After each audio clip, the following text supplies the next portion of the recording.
شروع اللہ کا نام لے کر جو بڑا مہربان نہایت رحم والا ہے۔ حامیم، اس کتاب روشن کی قسم کہ ہم نے اس کو ایک مبارک رات میں نازل فرمایا، ہم تو خبردار کرنے والے ہیں۔ اسی رات میں تمام حکمت کے کام فیصل کیے جاتے ہیں، یعنی ہمارے ہاں سے حکم ہو کر بے شک ہم ہی فرشتوں کو بھیجتے ہیں۔ یہ تمہارے پروردگار کی رحمت ہے، وہی تو سننے والا ہے، جاننے والا ہے۔ آسمانوں اور زمین اور جو کچھ ان دونوں میں ہے سب کا مالک، بشرطے کہ تم لوگ یقین کرنے والے ہو۔ اس کے سوا کوئی معبود نہیں، وہی زندگی دیتا ہے اور وہی موت دیتا ہے، وہی تمہارا اور تمہارے پہلے باپ دادوں کا پروردگار ہے۔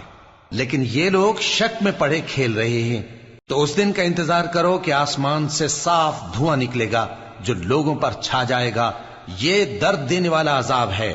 اس وقت وہ کہیں گے کہ اے پروردگار، ہم سے اس عذاب کو دور کر، ہم ایمان لاتے ہیں۔ اس وقت ان کو نصیحت کہاں مفید ہوگی، جبکہ ان کے پاس پیغمبر آ چکے جو ہمارے احکام کھول کر بیان کر دیتے تھے۔ پھر انہوں نے ان سے منہ پھیر لیا اور کہنے لگے، یہ تو سکھایا پڑھایا ہوا ہے، دیوانہ ہے۔ ہم تو تھوڑے دنوں عذاب ٹال دیتے ہیں، مگر تم پھر کفر کرنے لگتے ہو۔ جس دن ہم بڑی سخت گرفت کریں گے تو بے شک انتقام لے کر چھوڑیں گے۔ اور ان سے پہلے ہم نے قوم فرعون کی آزمائش کی، اور ان کے پاس ایک عالی قدر پیغمبر آئے جنہوں نے یہ کہا کہ اللہ کے بندوں یعنی بنی اسرائیل کو میرے حوالے کر دو، میں تمہارا امانت دار پیغمبر ہوں، اور اللہ کے سامنے سرکشی نہ کرو، میں تمہارے پاس کھلی دلیل لے کر آیا ہوں، اور اس بات سے کہ تم مجھے سنگسار کرو، میں اپنے اور تمہارے پروردگار کی پناہ لے چکا ہوں، اور اگر مجھ پر ایمان نہیں لاتے تو مجھ سے الگ ہو جاؤ۔ تب موسیٰ نے اپنے پروردگار سے دعا کی کہ یہ نافرمان لوگ ہیں۔ اللہ نے فرمایا کہ اچھا، میرے بندوں کو راتوں رات لے کر چلے جاؤ، اور فرعونی ضرور تمہارا تعاقب کریں گے، اور سمندر سے کہ ٹھہرا ہوا ہوگا پار ہو جانا، تمہارے بعد وہ پورا لشکر ڈبو دیا جائے گا۔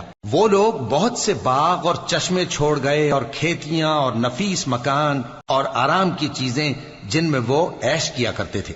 اسی طرح ہوا، اور ہم نے دوسرے لوگوں کو ان چیزوں کا مالک بنا دیا۔ پھر ان پر نہ تو آسمان اور زمین کو رونا آیا، اور نہ ان کو مہلت ہی دی گئی، اور ہم نے بنی اسرائیل کو ذلت کے عذاب سے نجات دی، یعنی فرعون سے۔ بے شک وہ سرکش اور حد سے نکلا ہوا تھا، اور ہم نے بنی اسرائیل کو اہل عالم میں سے علم کی بنیاد پر چنا تھا، اور ان کو ایسی نشانیاں دی تھیں جن میں کھلی آزمائش تھی۔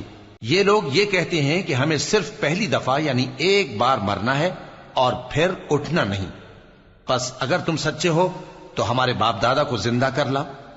بھلا یہ اچھے ہیں یا تبا کی قوم اور وہ لوگ جو ان سے پہلے ہو چکے ہیں؟ ہم نے ان سب کو ہلاک کر دیا، بے شک وہ گناہگار تھے۔ اور ہم نے آسمانوں اور زمین کو اور جو کچھ ان میں ہے اس کو کھیل کے لیے نہیں بنایا، ان کو ہم نے تدبیر سے پیدا کیا ہے، لیکن اکثر لوگ نہیں جانتے۔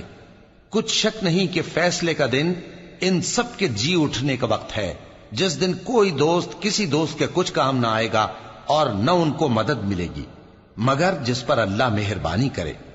بے شک وہی غالب ہے، بڑا مہربان ہے۔ بلا شبہ تھوہر کا درخت گناہگاروں کا کھانا ہوگا، جیسے پگھلا ہوا تانبا۔ وہ تھوہر پیٹوں میں اس طرح کھولے گا جس طرح گرم پانی کھولتا ہے۔ حکم دیا جائے گا کہ اس کو پکڑ لو اور کھینچتے ہوئے دوزخ کے بیچوں بیچ لے جاؤ، پھر اس کے سر پر کھولتا ہوا پانی اونڈیل دو کہ عذاب پر عذاب ہو۔ اب مزہ چکھ، تو بڑی عزت والا اور سردار تھا۔ یہ وہی دوزخ ہے جس میں تم لوگ شک کیا کرتے تھے۔ بے شک پرہیزگار لوگ چین کے مقام میں ہوں گے، یعنی باغوں اور چشموں میں باریک اور دبیز ریشم کا لباس پہن کر ایک دوسرے کے سامنے بیٹھے ہوں گے۔ وہاں اس طرح کا حال ہوگا، اور ہم بڑی بڑی آنکھوں والی حوروں کو ان کی بیویاں بنا دیں گے۔ وہاں امن و اطمینان سے ہر قسم کے میوے منگائیں گے اور کھائیں گے، اور پہلی دفعہ کے مرنے کے علاوہ موت کا مزہ پھر نہیں چکھیں گے، اور اللہ ان کو دوزخ کے عذاب سے بچا لے گا۔ یہ تمہارے پروردگار کا فضل ہے، یہی تو بڑی کامیابی ہے۔